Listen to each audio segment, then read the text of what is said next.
Quem tem medo do feminismo negro? Livro de Djamila Ribeiro. Introdução. A Máscara do Silêncio. Parte 2. Meu pai, autodidata e militante comunista e do movimento negro, exigia que tirássemos boas notas e nos obrigava a ir à escola sem falta. Mas eu me perguntava se ele sabia o que acontecia lá, se entendia quão difícil era aturar os xingamentos diários. Senti raiva dele muitas vezes, como quando dizia que eu devia ter orgulho das minhas raízes e me proibia de alisar o cabelo. Isso porque não é no seu cabelo que eles escondem borrachas, eu pensava. E orgulho de quê? De ser a neguinha feia do cabelo duro? Eu não compreendia porque meu pai insistia em dizer que meu cabelo era lindo, em vez de simplesmente atenuar meu sofrimento, permitindo que o alisasse. Eu chegava a colocar toalhas na cabeça quando estava em casa para simular fios mais longos. Com o tempo, ele cedeu e minha mãe alisava meus cabelos e os da minha irmã em casa. Era um ritual de tortura no qual ela acendia uma boca do fogão, deixava o pente de ferro ali até ficar pelando e passava nos fios. Aquilo era comum, mas inúmeras vezes o cabelo queimava. Você sentia o cheiro e via os fios se desfazendo. Podia-se até queimar o couro cabeludo nos piores casos. A vontade de ser aceita nesse mundo de padrões eurocêntricos é tanta que você literalmente se machuca para não ser a neguinha do cabelo duro que ninguém quer. Mais tarde, meu pai deixou de se opor a que minha mãe nos levasse para alisar o cabelo com chapinha. A cabeleireira passava Enê, um produto capilar, depois o pente e a chapinha, que na época também se esquentava no fogo. A primeira vez que saí de lá chacoalhando meus cabelos para um lado e para o outro foi um grande momento de felicidade. Assim como quando, depois de rodar a cidade, meu pai finalmente encontrou uma boneca negra para me dar de presente, já que as meninas do prédio implicavam comigo porque brincava de ser mãe de uma boneca branca. Até hoje me lembro do cheiro dessa boneca, talvez o único brinquedo que eu não quebrei e que guardei por anos. Com o passar do tempo, as técnicas de tortura foram mudando. A época das químicas relaxantes ou de alisamentos deve ter enriquecido muita gente. Passava-se um produto no cabelo, mecha por mecha, até cobrir tudo. Então se deixava um tempo para fazer efeito, o máximo que você conseguisse aguentar, porque ardia e queimava o couro cabeludo e parte da orelha, além de cheirar tão forte que fazia os olhos lacrimejarem. A ideia era de que quanto maior o tempo de ação, mais liso o cabelo ficava. Até hoje, lembro de ter me feito de desentendida no ônibus ou em qualquer espaço coletivo quando alguém reclamava do cheiro forte da química no ar. Por mais que eu fizesse escova após os procedimentos, que com o passar dos anos foram se aperfeiçoando, meus cabelos nunca ficavam como eu fantasiava, como os da moça da capa de revista.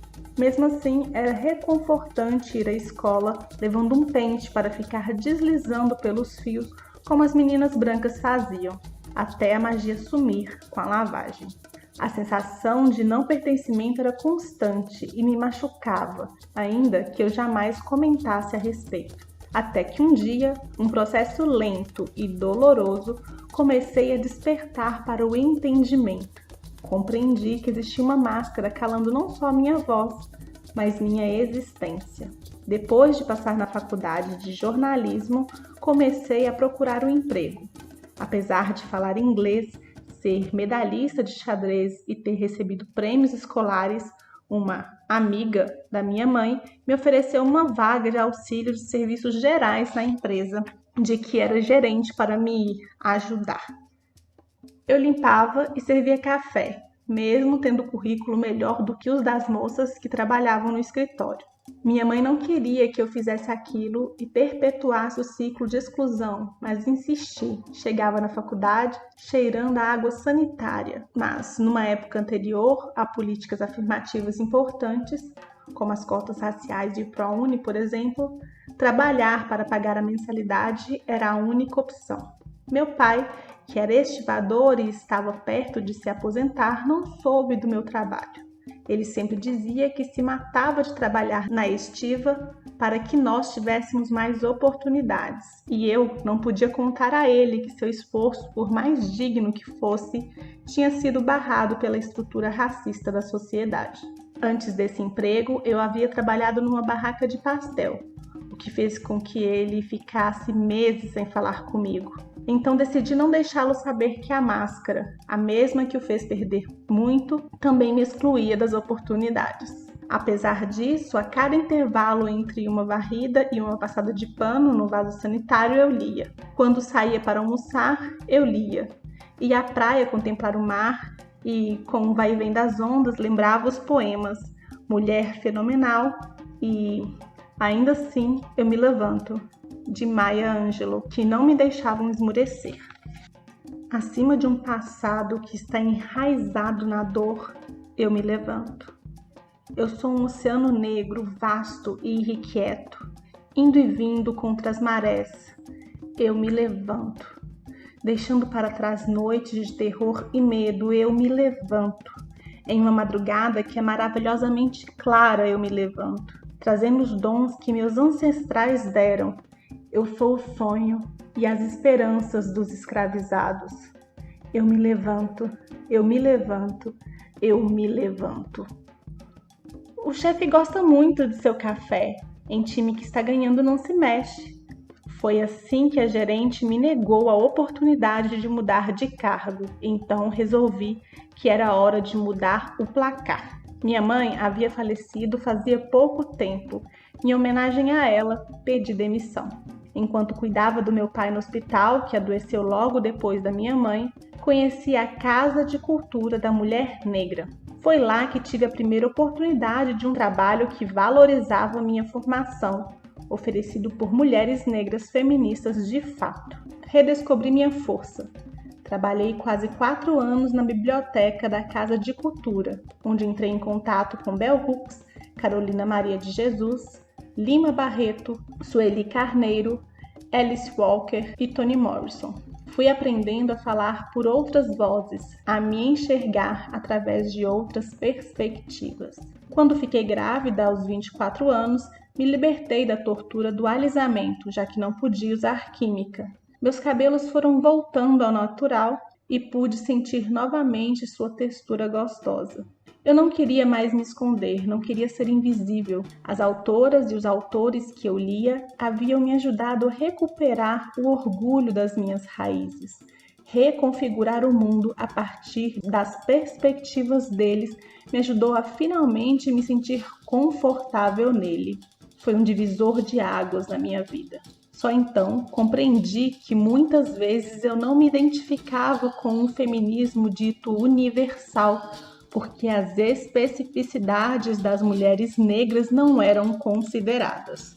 Aquelas autoras tinham denunciado a invisibilidade das mulheres negras como sujeito do feminismo, e outras se juntaram a elas. Grada Quilomba, professora da Universidade de Humboldt, fez uma analogia interessante entre a máscara que as pessoas escravizadas eram obrigadas a usar cobrindo a boca e a afirmação do projeto colonial de impor silêncio, um silêncio visto como negação da humanidade e de possibilidade de existir como sujeito. Com ela, aprendi que, abre aspas, a máscara não pode ser esquecida. Ela foi uma peça muito concreta, um instrumento real que se tornou parte do projeto colonial europeu por mais de 300 anos. Fecha aspas. Mas ainda que sejam caladas e negligenciadas, as vozes se insurgem. Com a escritora nigeriana Chimamanda Ngozi Adichie, aprendi sobre os perigos da história única e sobre a importância de se pensar em estratégias para garantir histórias múltiplas. Início da citação. É impossível falar sobre história única sem falar sobre poder. Há uma palavra da língua Igbo que sempre me lembro quando penso nas estruturas do poder do mundo. A palavra é Nkali. Trata-se de uma expressão que pode ser traduzida como maior do que o outro. Com o mundo econômico e o político, histórias também são definidas pelo princípio de Micali. A forma como são contadas, quem as conta, quando e quantas histórias são contadas, tudo depende do poder. Poder é a habilidade não só de contar a história de outra pessoa, mas de fazê-la a história definitiva daquela pessoa. O poeta palestino Mawlid Barghouti escreve que o jeito simples de se destituir uma pessoa é contar sua história e colocá-la em segundo lugar. Uma história que tivesse início com flechas dos nativos americanos e não com a chegada dos britânicos seria totalmente diferente. Uma história que começasse com o fracasso do Estado africano e não com a criação colonial do Estado africano seria totalmente diferente. Fim da citação. Com a teórica e ativista estadunidense Bell Hooks, aprendi que mulheres negras e brancas compartilham a luta contra o sexismo. O pessoal não se sobrepõe ao político, mas é ponto de partida para conectar politização e transformação da consciência, isso é, para ler criticamente a experiência de opressão das mulheres.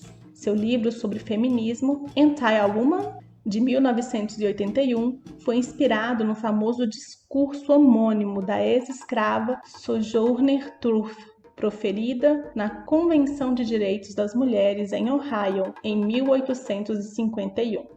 Pensar a prática de mulheres negras me fez perceber o quanto isso era importante para restituir humanidades negadas. Tudo o que aprendi na luta política do dia a dia e nas organizações em que atuei foi essencial para meu crescimento e minha visão de mundo. Dar aulas em cursinho comunitário e trabalhar como voluntária em ações sociais me ensinou tanto quanto os textos que li na universidade. Foi também com Hooks que aprendi a entender o papel fundamental da mulher negra na teoria feminista ao questionar o patriarcado racista. Ela ainda me ensinou a diferença entre identidade vitimada e resistência militante, mostrando o quanto as mulheres negras vêm historicamente entendendo a necessidade de construir redes de solidariedade política, em vez de se fixar numa narrativa imutável de não transcendência. Outra coisa que me marcou muito foi a declaração que a escritora brasileira Conceição Evaristo me deu em entrevista à Carta Capital em 2017. Abre aspas. Nossa fala estilhaça a máscara do silêncio. Penso nos feminismos negros como sendo esse estilhaçar, romper, desestabilizar, falar pelos orifícios da máscara. Fecha aspas. Por meio do meu trabalho na biblioteca e dos textos que escrevia para a revista da ONG, tive oportunidades únicas de identificar a máscara e me fortalecer para poder falar pelos orifícios dela. Não dá para lutar contra o que não se pode dar nome. Como no Brasil todos os documentos relacionados à escravidão foram queimados, não temos como saber de onde viemos, se da Nigéria ou de Guiné-Bissau. E quando não se sabe de onde vem, é mais fácil ir para onde a máscara diz que é seu lugar. Conhecer minha história, a história dos meus antepassados, me possibilitou romper com a história única e identificar tudo aquilo de negativo que havia sido dito sobre pessoas como eu.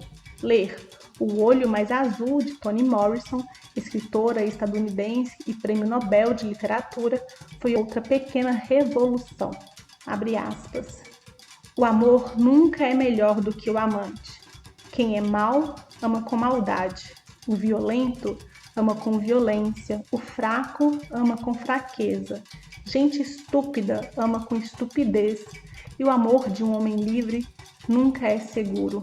Fecha aspas. Foi graças a Morrison que percebi que, adoecida pelo racismo, eu precisava encontrar formas de me libertar para não amar de forma adoecida também. Entendi que o amor, por mais que me tivesse sido negado de várias formas, era um direito, e que viria a partir do momento em que eu tivesse coragem de olhar para dentro de mim com sinceridade para retirar o mal que fora colocado ali com tanto silenciamento. A médica e ativista Jurema Werneck, uma das organizadoras de O Livro da Saúde das Mulheres Negras, um dos primeiros que li trabalhando na Casa de Cultura, não deve saber o quanto essa obra me fez perceber que precisava pedir ajuda. Em um dos artigos reunidos no livro, uma mulher relata sua experiência de dor e de como a terapia foi importante para ela. Eu tinha perdido mãe e pai em anos consecutivos, havia pouco tempo. E ler aquele livro me ensinou que a construção da mulher negra como inerentemente forte era desumana. Somos fortes porque o Estado é omisso, porque precisamos enfrentar uma realidade violenta. Internalizar a guerreira, na verdade, pode ser uma forma de morrer. Reconhecer fragilidades, dores e saber pedir ajuda são formas de restituir as humanidades negadas. Nem subalternizada, nem guerreira natural. Humana. Aprendi que reconhecer as subjetividades faz parte de um processo importante de transformação. Então, julguei ter sido benéfico o afastamento dos meninos, porque aproveitei minha solidão lendo, fazendo caminhadas pela praia ou contemplando o mar, uma das minhas atividades favoritas. Ficar sozinha me fez olhar para mim e não aceitar minha realidade, principalmente depois de ler Morrison. Sempre existia uma busca para além daquilo que a vida me oferecia. Quando li Alice Walker, tive certeza de que merecia mais.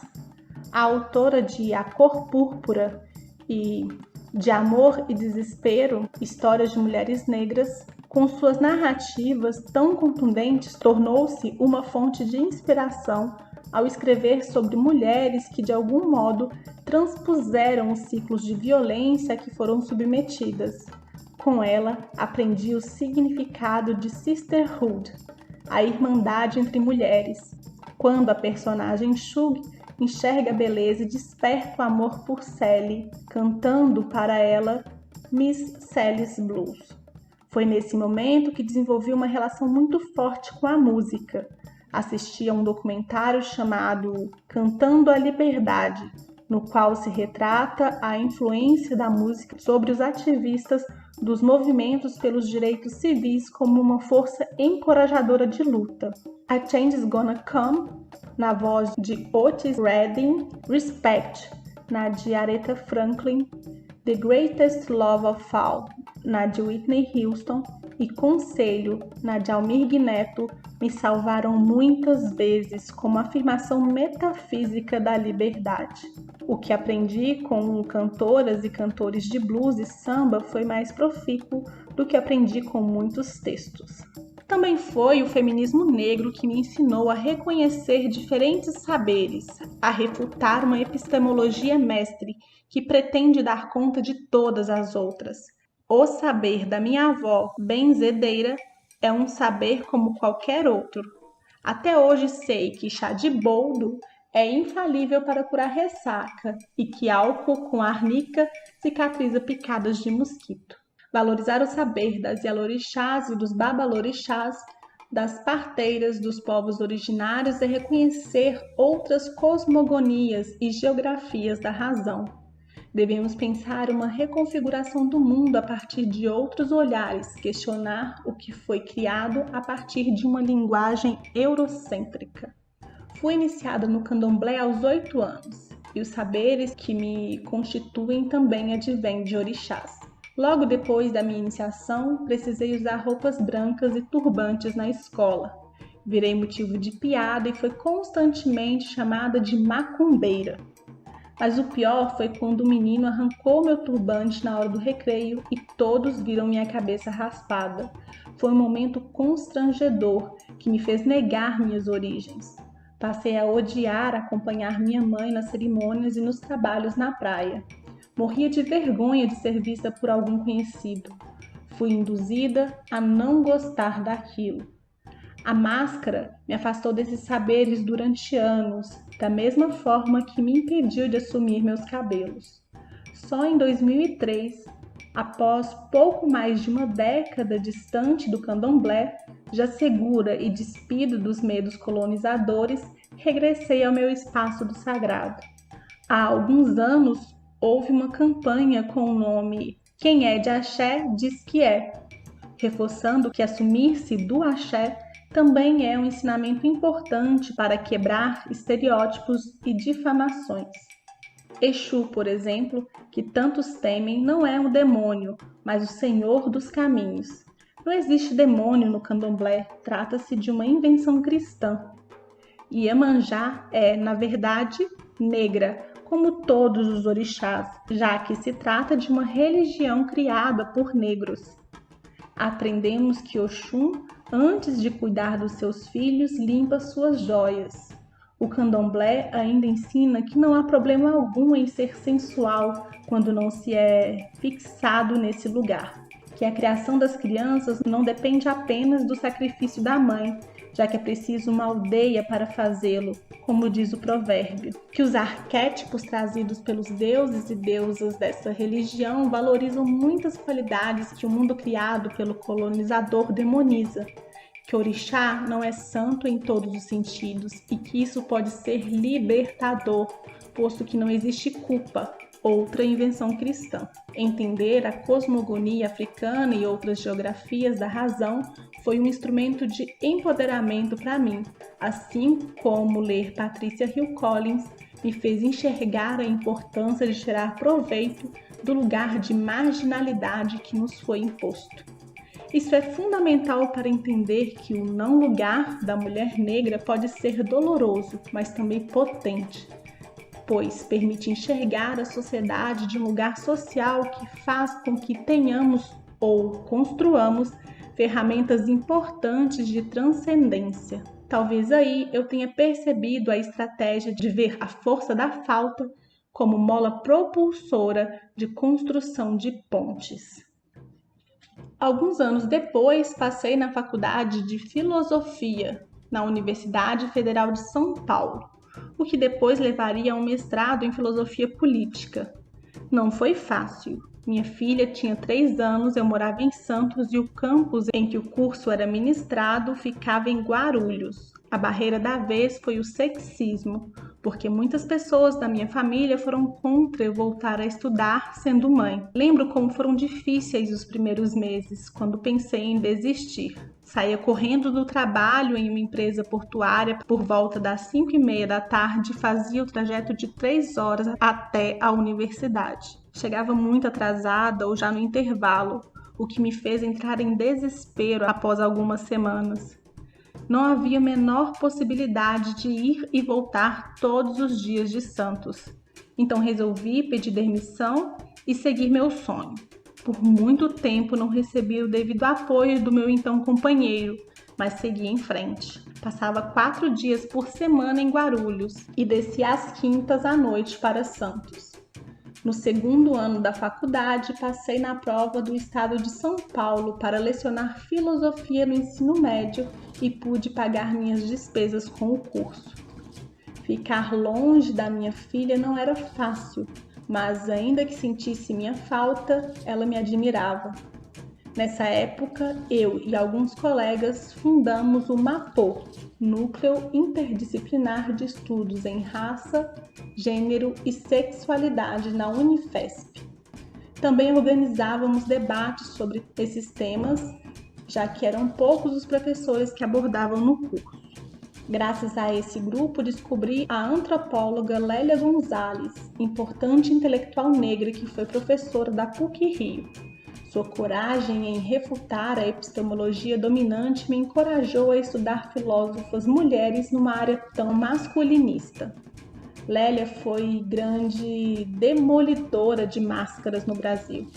No artigo fundamental, Racismo e Sexismo na Cultura Brasileira, ela afirma que fomos tratadas como infãs, aquelas por quem se fala, que não falam por si sós. Criticando a ciência moderna como padrão exclusivo para a produção de conhecimento, Lélia via a hierarquização de saberes como produto da classificação racial da população, uma vez que o modelo valorizado como universal é branco. Ela denunciava o racismo epistêmico e a invisibilidade das produções acadêmicas de mulheres negras. Segundo Lélia, o racismo se constitui, abre aspas, como a ciência da superioridade eurocristã, branca e patriarcal, na medida em que se estruturava o modelo ariano de explicação. Fecha aspas. A sua crítica pode ser estendida às teorias feministas centradas na raça branca, branquitude.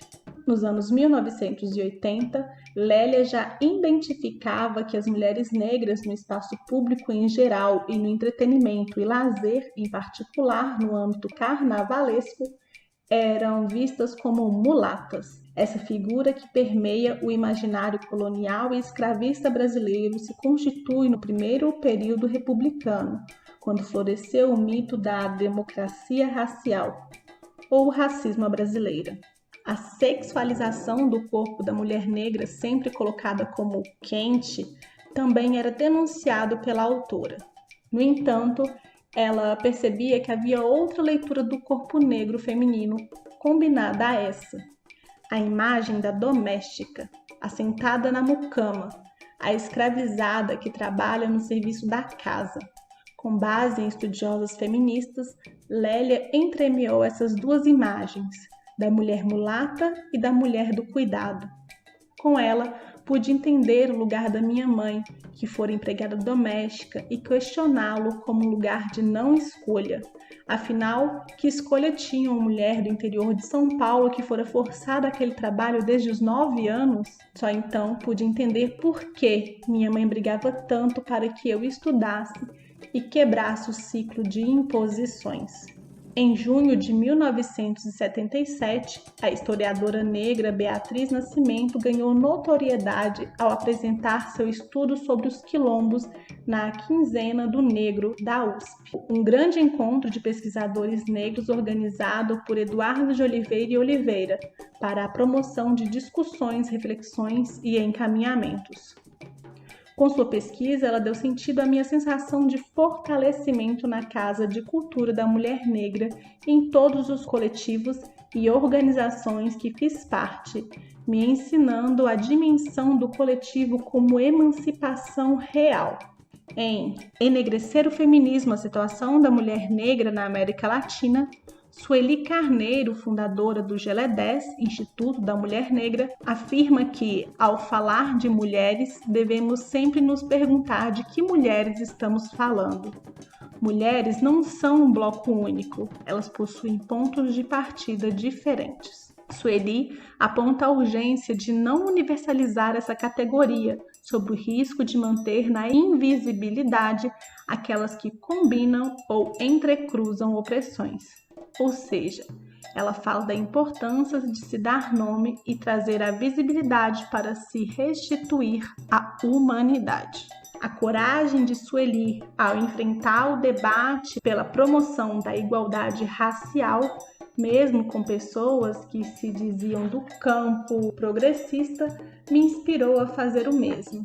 A não ter medo de colocar o dedo na ferida quando necessário, a construir espaços sólidos e acolhedores para mulheres negras, a perceber que nunca se pode perder a perspectiva histórica e que muitas abriram o caminho para que eu possa estar aqui hoje.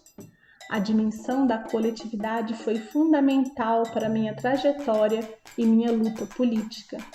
Sueli Carneiro tanto abriu portas para meu estudo de filosofia, quanto me forneceu bases epistemológicas para que eu confrontasse o eurocentrismo. A repórter Monique Evely tem uma frase que me marcou muito. Nunca fui tímida, fui silenciada. Quando a ouvi pela primeira vez, entendi perfeitamente o que aconteceu durante anos.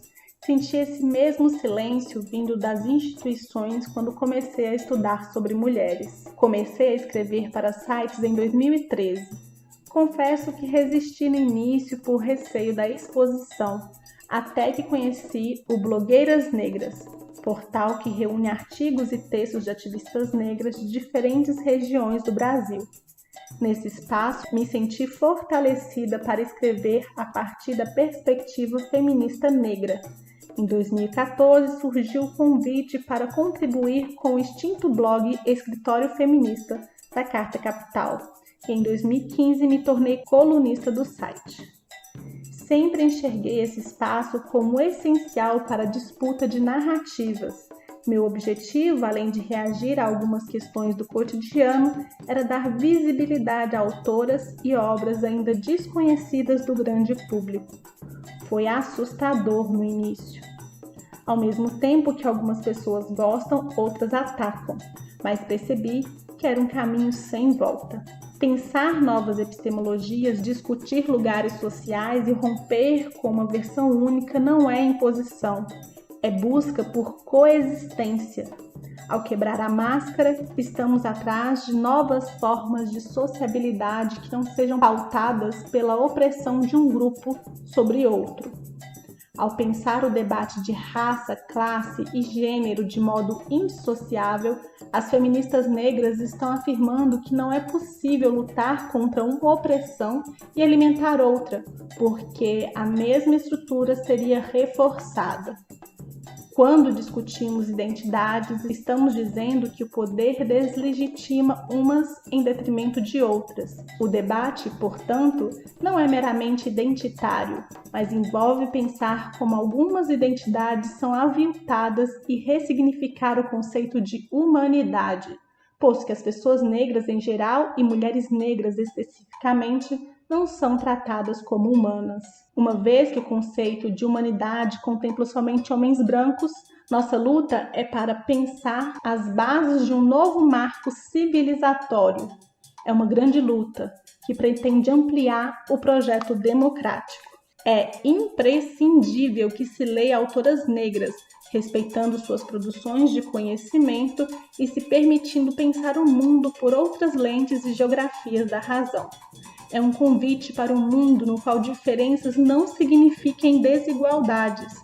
Um mundo onde existem outras possibilidades de existência que não sejam marcadas pela violência do silenciamento e da negação. Queremos coexistir de modo a construir novas bases sociais.